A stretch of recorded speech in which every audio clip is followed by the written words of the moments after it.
हाँ जी students, welcome in online classes of business law.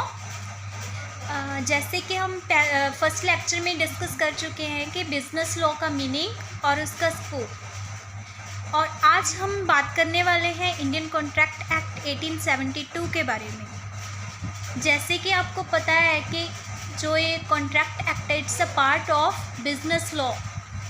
हम बिज़नेस लॉ का जब स्कोप हमने रीड किया था तब उसमें एक चीज़ पढ़ी थी कि जो हमारा जो ये कॉन्ट्रैक्ट एक्ट है ये किसके एरिया में आता है, बिज़नेस लॉ की। तो कॉन्ट्रैक्ट एक्ट को पढ़ने के पहले तो हमने इसके बेसिक्स क्लियर करने हैं। तो सबसे पहले ये है कि कॉन्ट्रैक्ट होता क्या है। जब भी दो पर्सन्स मिलते हैं आपस में किसी काम को करने या ना करने का एक डील करते हैं और उस डील को हम इन्फोर्सिबल करते हैं बाय लॉ।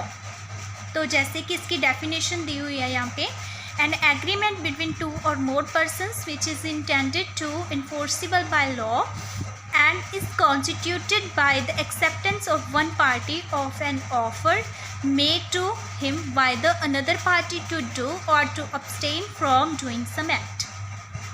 तो इससे हमें क्या बात क्लियर होती है कि जब दो पर्सन आपस में मिलते हैं किसी काम को करने या ना करने की कोई डील करते हैं और उस काम की डीलिंग के बदले में वो क्या करते हैं, कुछ ना कुछ एक दूसरे को पे करते हैं।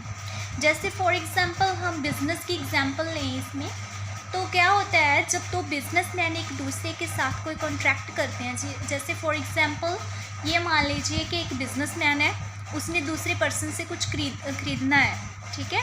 तो वो क्या करेगा कि मुझे इतनी तारीख को, जैसे हम कह दें कि 1 महीने के बाद मुझे इतना जो सामान है वो चाहिए। तो दूसरा पर्सन क्या कहेगा कि हाँ मैं आपको इतना सामान है जो इस डेट पे डिलीवर कर दूँगा। तो जो जिस पर्सन ने डिलीवरी रिसीव करनी है वो पर्सन उसको क्या करेगा, पेमेंट करेगा, ठीक है ना। तो ऐसे क्या हुआ, दो पार्टी के बीच में कॉन्ट्रैक्ट हो गया।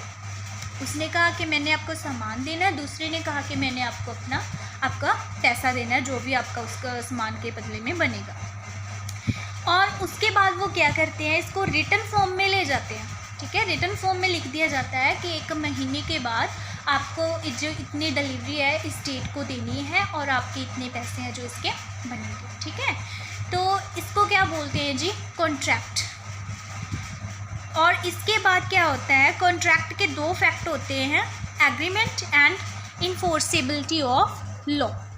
तो सबसे पहले हमें अंडरस्टैंड करना है कि एग्रीमेंट क्या होता है। एग्रीमेंट और कॉन्ट्रैक्ट दोनों में डिफरेंस होता है। जब हम एग्रीमेंट की बात करते हैं तो एग्रीमेंट क्या होता है कि जब कोई पर्सन किसी काम को करने या ना करने के लिए एग्री होता है कि ठीक है, जैसे हमने बात की थी कि उस पर्सन ने कहा कि मुझे इतना सामान है जो इस डेट को चाहिए।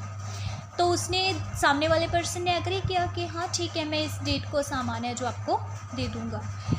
तो उनके बीच में क्या हो गया, एग्रीमेंट हो गया। वो मेयरली वो डीलिंग जो उनके बीच हुई है वो मेयरली क्या है, एक एग्रीमेंट है। वो कॉन्ट्रैक्ट कब बनेगा, जब उसमें दूसरा कंटेंट ऐड होगा, इन्फोर्सेबिलिटी बाय लॉ, कि जब उसमें लॉ का पार्ट होगा। तो इसको हम क्या कह सकते हैं कि आपका कॉन्ट्रैक्ट क्या होना चाहिए, वैलिड होना चाहिए, लीगल होना चाहिए, लॉ की नज़रों में वो चीज़ गलत ना हो।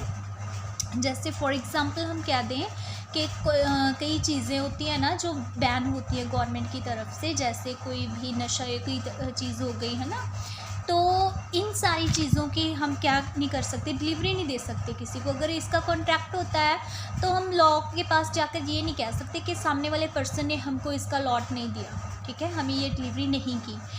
सो देन इसका सबसे इम्पॉर्टेंट फैक्ट क्या होता है कि फर्स्टली तो क्या होता है, एग्रीमेंट होता है दो पार्टी के बीच में, और सेकेंडली क्या होता है कि वो जो एग्रीमेंट होता है वो इन्फोर्सिबल बाय लॉ होना चाहिए, कि लॉ उस चीज़ को मानता हो कि जो चीज़ें लॉ ने कहा है कि हम डिलीवर कर सकते हैं, सिर्फ वही चीज़ें वही पर्सन को डिलीवर करनी चाहिए। और उसके बाद हम इसका इम्पोर्टेंट हम पढ़ेंगे कंडीशंस। एक कॉन्ट्रैक्ट को करने की कंडीशंस कौन कौन सी होती हैं। तो सबसे पहले है जी, there should be at least 2 parties. एक कॉन्ट्रैक्ट को करने के लिए कम से कम 2 पार्टीज़ हमारे पास होनी चाहिए। ये हम पहले भी डिस्कस कर चुके हैं, क्योंकि जो कॉन्ट्रैक्ट होगा एक अकेला पर्सन तो अपने साथ कॉन्ट्रैक्ट तो कर नहीं सकता, हम खुद अपने साथ कॉन्ट्रैक्ट नहीं कर सकते। तो एक वो पर्सन चाहिए जिसने कुछ लेना है और एक वो पर्सन चाहिए जिसने कुछ देना है। So there should be 2 parties. And the second most thing is, और जो दूसरी थिंग होती है कि obligation must be respect of doing और अब्सटेनिंग फ्रॉम डूइंग। तो इसमें क्या होता है कि जो कॉन्ट्रैक्ट होगा वो किसी काम को करने या ना करने के लिए किया जाएगा, ये भी हम पहले ही डिस्कस कर चुके हैं। और एक कॉन्ट्रैक्ट की थर्ड कंडीशन होती है, the obligation must relate to legal matters and not to social affairs. कि जब 2 पर्सन्स एक दूसरे के साथ कुछ एक्सचेंजिंग कर रहे हैं, कोई डीलिंग कर रहे हैं, तो क्या होने चाहिए, लीगल मैटर्स होने चाहिए, ठीक है, कि कोई सोशल अफेयर्स नहीं होने चाहिए। जैसे कि हम घर में बात करते हैं तो हम अपने छोटे बहन भाई को कहते हैं कि मुझे पानी का गिलास दो, और वो बदले में हमसे कुछ मांगता है, तो दैट्स नॉट अ कॉन्ट्रैक्ट, ठीक है, कि कोई सोशल अफेयर नहीं होना चाहिए, वो कोई लीगल मैटर होना चाहिए। The things which are capable for being a contract, जो थिंग्स, जो एक्टिविटीज़ एक कॉन्ट्रैक्ट के दायरे में आती हैं, सिर्फ उन्हीं ही एक्टिविटीज़ को हम इंक्लूड करते हैं कॉन्ट्रैक्ट के अंदर।